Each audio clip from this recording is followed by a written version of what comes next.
mind blown by it? Look, I had a tough opponent in front of me, and I got him with the right shot.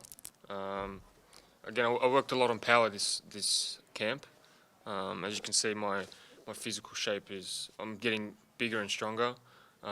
Working a bit on the individual punches, and yeah, it paid off.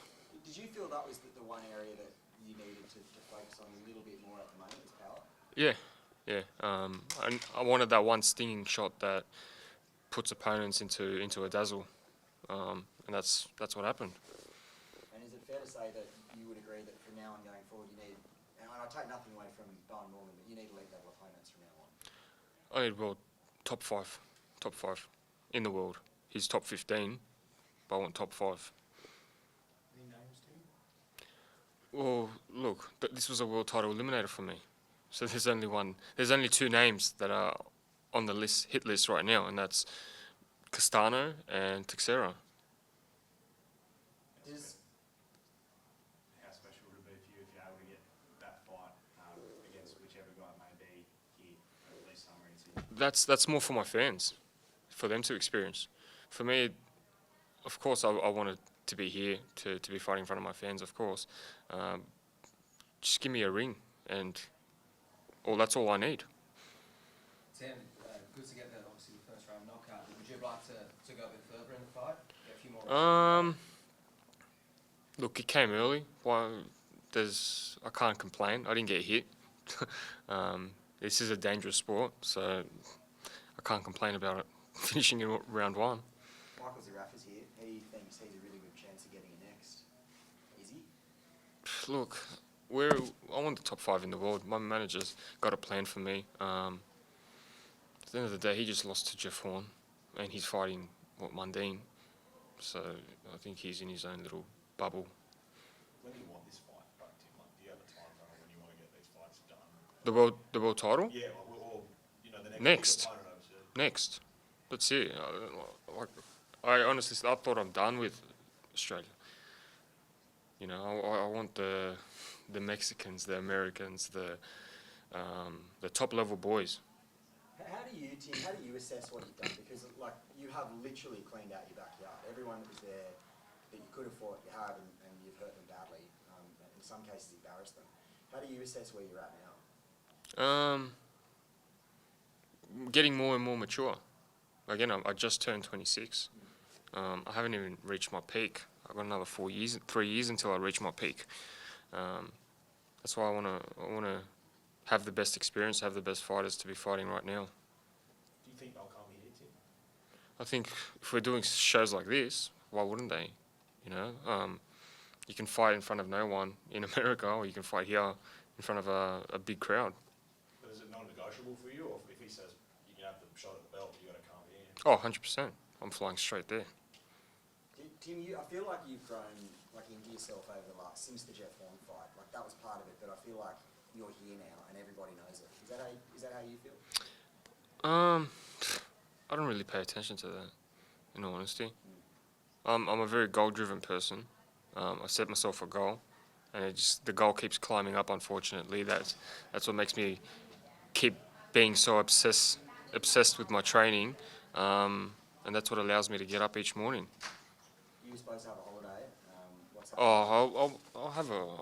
I'll be away in Queensland for a bit, but I'm gonna be training. That's for sure. What sort of timeline are we looking at for the next fight? That's all. That's my manager. Look, I don't deal with anything besides stepping in that ring. That's my job. It's probably fair to say that it'll kick off the negotiations for Glenn, tomorrow. just jump in the mic. Oh, okay, sure. Just to say, Timmy, the grief on that side on the business side is that based on his performance tonight, so as of tomorrow for breakfast, I'm sure Matt Rose and I'll sit down and we've already got the parameters of what we need to do for this world title fight, and it's just a matter of the pieces falling into place early January, with a view for us that we would like end of March, early April, and we want to do it here in Australia. And there's a lot of interest worldwide in what we're doing in Australia. This young fella has broken a record. He's the only fighter in the world in 2020 who's had 2 major stadium shows. And the world's watching, and as Cody said, that he's now into himself.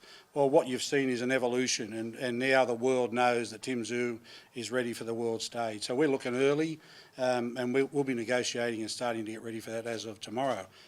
But I'm going to enforce a holiday, because the kid just doesn't stop. I mean, you just got to have a little bit of a break and a little freshen up with a view that now we can move forward to really much bigger and better things. Granny, you obviously were there for posture. Yep. I just wondered, and I say this to you with respect, I didn't see that you being here this quickly in your career. I just didn't think that you were going to improve that quickly. Did you see it, Granny? In the back of my mind, from about fight 12 onwards, I could see Tim starting to mature. The Tim Tszyu you see today, for those that have followed the career, is nothing like the Tim Tszyu we started with. He's getting bigger and he's getting stronger, but he hit it on the head with the word maturity. And he's becoming a man in boxing. He's no longer, and it used to be, for me as his manager, I'd look at the Charlos and I'd look at the Jared Herds and the Julians and the Williams, and I'd think, these guys are big men. And back then, Tim was still a rookie young lad. And look at him today, he's ready and we're ready. And there's nobody that worries us now. And Timmy's ranked in the top 10 in every division, in every association, including Ring Magazine. That's when you know you've arrived. So it's exciting, it really is. And there's nobody else. He's the number one in Australia. And there's not much left here for us. COVID's made it a little difficult because we don't have the options of travelling. But we did agree some months ago that should a world title come up regardless, we would take that and go, COVID or not. So he's prepared to sacrifice and do the yards. It's exciting, eh? You must be really happy that he's not getting hurt too. Like that's the best thing. You saw like Ty Telford and Gareth Foley, they had a fantastic fight, but you cannot have a long career if you fight like that. No, you can't. Timmy, you're not getting hurt and you're hurting other blokes. You must feel like you can just keep doing this. Well, that's what boxing's about. The sweet science: hit and not get hit. It's quite simple. I just had Kostya on a FaceTime as Tim was taking photos, and that we were laughing. Kostya and I always laugh. I go like this, and I said nothing. No touch. Because that's his big thing. That's his message, isn't it? Don't get hit. Every time. That's all he says to Tim. Don't get hit. Yeah, every time. And he was happy tonight. Every time before the fight. How happy same was he message tonight? every time. Just don't get hit. Yeah. Thanks for your tips, mate.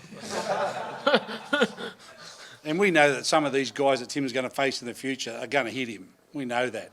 But it was nice for him to do what he did tonight, and we're very excited about what the future holds for him, and very proud of what he's achieved in such a short time. We're only at 17 fights in a 3.5-year career, and now we're looking at a world title.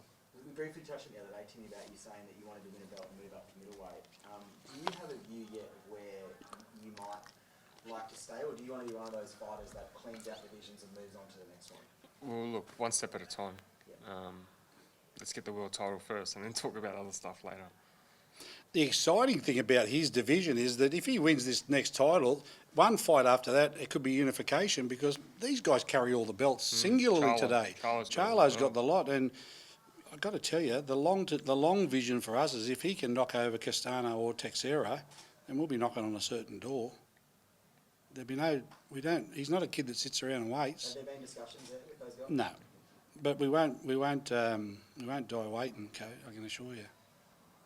He's for me, I have absolutely no problem with going after the big prize now, because he's ready. He's done his apprenticeship. And he's arrived. And I know Igor feels the same way. So the whole team's just very proud of what he's achieved in that time, and we're happy that Australia is so behind him, and we'd love to be able to, whilst we can, reward our Australians by putting it on here, because normally you know where it will be going. Yeah. Thanks, everyone. All right, Thank guys. you.